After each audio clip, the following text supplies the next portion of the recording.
Welcome back to my YouTube channel. Make sure to like and subscribe to the channel for more interesting stories like these. Now, let's get into today's story video. AITA for punishing my son after he said something racist. My 39-year-old female family placed an order for Chinese food delivery about a week ago. When the delivery man arrived at the door, my daughter, 16 female, was in the process of escorting the cat upstairs to her room since he is always attempting to eat the food. Make careful to keep the cat hidden from the Chinese man. My son, 13-year-old male, exclaims as I approach the front door to receive the meal from the Chinese delivery driver. He clearly heard what my son said and was displeased by it, as seen by his facial expression.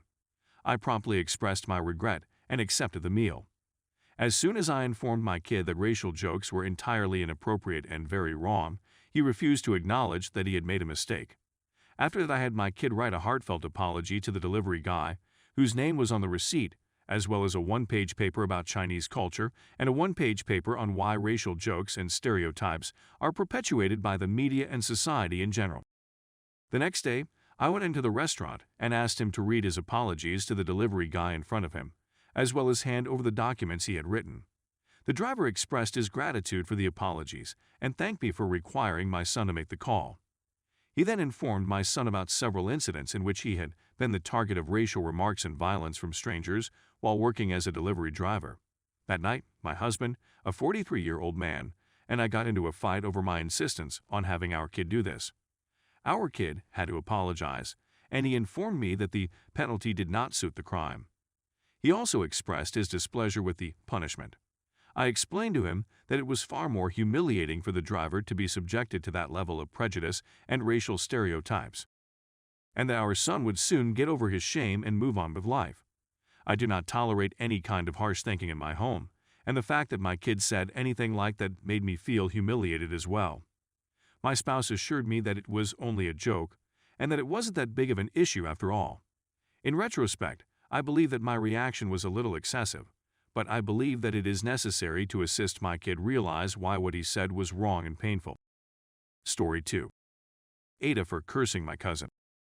I am a 16-year-old girl from a Russian household. My mother came to this country when she was 16 years old. If one of us tells another family member anything awful will happen to them, there is a family superstition that it will really occur. My grandmother is a big believer in the power of prayer. It all began when my cousin expressed his desire for my uncle to go over a cliff. He finally did it a week later. A few days after that, my other wonderful uncle had a phone call from his wife, saying she hoped he would cheat on him and leave him. She was completely unaware that she was cheating on him. My brothers got into a fight last year, and it concluded with the words, "Get thee out of my life, I hope you get hit by a bus and die." He was, and his heart stopped beating for a half-minute after that. Every time the same action occurs, it is repeated. As a result, we are quite cautious of saying anything by mistake. I have a sliver of confidence, but not much. In order to keep myself entertained on the 4th, I took a coloring book and my switch light. I had left my coloring book on the table, directly next to the table where the young kids were playing. It seems that each of their mothers brought 2 coloring pages to my aunt's home, where we have a spectator room for children. They are the ages of 6, 5, and 4. Consequently, young Johnny, who is 4 years old, has chosen to color in my book. It's an adult coloring book, but it has a slew of adorable unicorns. They all begin working on 5 pages out of a total of 55 pages. Those were among the last of my 15 finalist submissions. I'm enraged as I go in. "What are you doing tampering with my things?" I had inquired. "This is yours, Auntie," Johnny informed her. "No, IT is mine, and IT is for adult users." I was on the edge of bursting out laughing.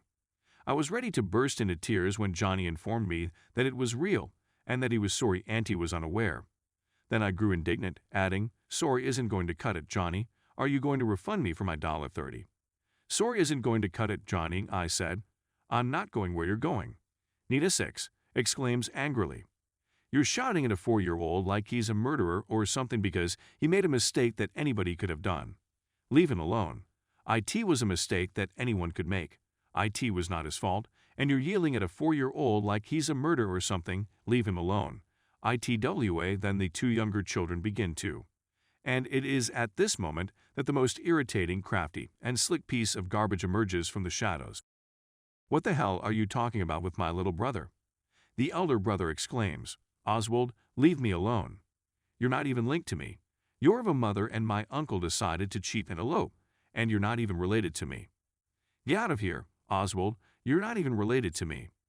It is for this purpose that you have come." Another person asks, "What the Olivia? What's your problem? And why did you feel the need to bring it up here of all places?" When Johnny realized what was going on, he said, "Wait, Daddy cheated on Mommy. Also, what precisely is it is a mystery. The fact that I told him made me feel a bit bad, but you know what? I couldn't care less. I told Oswald that I hoped he would drop out of school and commit suicide instead of committing suicide. Everyone was aware of it. When my mother went through the door, she shouted the very daylights out of me, and then my cretinous uncle cursed me in my face. Everyone was furious with me at the time. He was about to leave when his grandpa stepped in and inquired as to why I had cursed my cousin in such a way. As a result, I referred to her as a crazy in retaliation. She took a deep breath and moved away. When I returned home, my mother whispered in my ear that I was fully dead. I was shocked. As a result, I moved home with my father, who feels that I have done nothing wrong. I have some sympathy for him, but not a great deal, partly because I probably shouldn't have wished him dead, which was a little extreme, and also because Johnny was too little to understand what was going on, but I done it. Story 3. Ada for not letting my cheater dad walk me down the aisle. My family is Egyptian, and both my mother and father spent at least a portion of their youth in Egypt. Traditionally, my father was brought up to think that you marry a lady who would make a good mother, and who meets certain social prerequisites, and then you may have relations with anyone you want on the side. I get that this is something he was brought up with, but he was in the United States at the time of his marriage and wasn't completely ignorant of how most people perceive marriage in our country. He married my mother because she was loving, and he felt she would make a wonderful mother, but he continued to have relationships with other women throughout their marriage. When I was 12 years old, he met Anna at a party, and he practically demanded that my mother take the vehicle so that he could chat to her for 8 hours. My mother was really unhappy when she discovered that she had become his closest friend. My father and Anna were obviously involved in an emotional relationship that eventually became. Throughout my adolescence, she was always around, clinging to him, making inappropriate jokes in front of my mother, and occasionally sleeping over at our house when she was fighting with her husband. Anna is from a similar culture and married for money/status. It goes without saying that I despise Anna. When I, the youngest kid, departed for college, Dad divorced my mother and proposed to Anna on the same day I left. My mother has never recovered from this experience. She has no clue how to date or move on, and she despises him to the point that she can't stand the thought of being in the same room with him. When I found out I was going to get married, I immediately thought of having my mother escort me down the aisle. When I informed my father, he became very agitated and suddenly stopped our visit.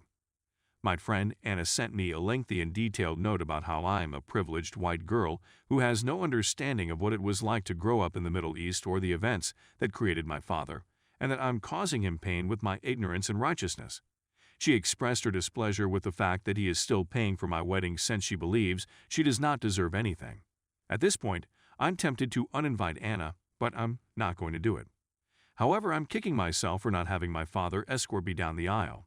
I'm in love with him. He was a wonderful father, but I believe that actions have repercussions, and that my mother is more worthy of recognition.